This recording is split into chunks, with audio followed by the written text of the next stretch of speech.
بسم اللہ الرحمن الرحیم عن عبد اللہ الصنابحی رضی اللہ تعالی عنہ قال قال رسول اللہ صلی اللہ علیہ وسلم۔ وضو کی فضیلت اور محبت کے متعلق حضور نے ارشاد فرمایا، اذا توضأ العبد المؤمن، جب کوئی مومن مسلمان وضو کرتا ہے، فمضمض اور کلی کرتا ہے، خرجت الخطایا من فیہ، تو اس کے منہ کی سب خطائیں اللہ تعالیٰ اس کلی کرنے کی برکت سے مٹا دیتا ہے۔ وَإِذَا اسْتَنْشَرَ،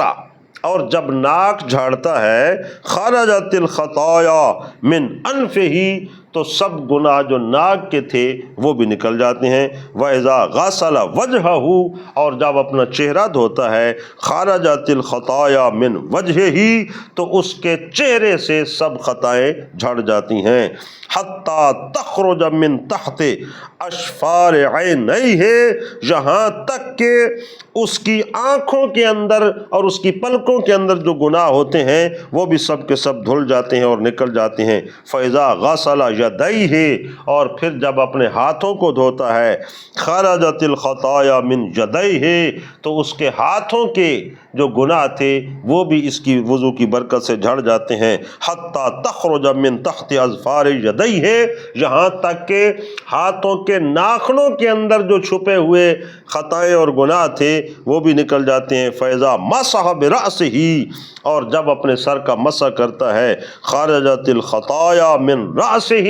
حضور سید عالم صلی اللہ علیہ وسلم نے فرمایا سر کا مسح کرنے سے سر کی خطائیں ختم ہو جاتی ہیں۔ حتی تخرج من اذنیہ، یہاں تک کہ اس کے کانوں کی خطائیں اور گناہ، جو اس نے کوئی غلط ملت چیزیں سنی تھیں اور گناہ بنے تھے، وہ بھی ختم ہو جاتے ہیں۔ فَإِذَا غَسَلَ رِجْلَيْهِ،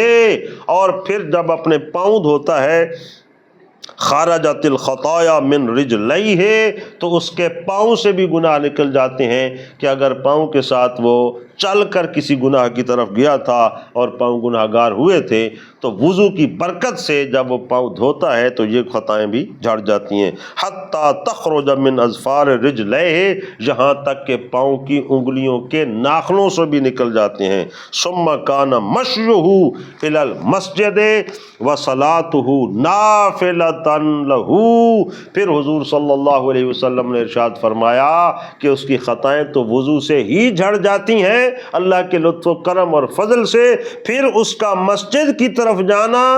اور وہاں جا کر نفل پڑھنا یا نماز پڑھنا، یہ نافلتاً کا لفظ ہے کہ گویا یہ اس کے لیے اضافی اجر اور ثواب ہوتا ہے، پھر اس پر اللہ تعالیٰ اس کے اخلاص کی برکت سے اور زیادہ اجر عطا فرماتا ہے۔ گناہ اور خطائیں تو گویا وضو کرتے ہی اللہ تعالیٰ اس کی ختم فرما دیتا ہے، اور یہ سب صغائر کا ذکر ہے کہ جو بھولے بھٹکے سے جیسے ہم سے قدم قدم پہ خطائیں اور گناہ ہوتی ہیں، تو وضو کی کیا شان ہے، جتنا کوئی وضو کرتا ہے تو اس سے اللہ تبارک و تعالی طہارت عطا فرماتا ہے، جس طرح اس طرح گناہ کا بھی خاتمہ ہو جاتا ہے۔ اللہ تعالی ہم سب کو طہارت کا، وضو کا، نماز کا ذوق عطا فرمائے۔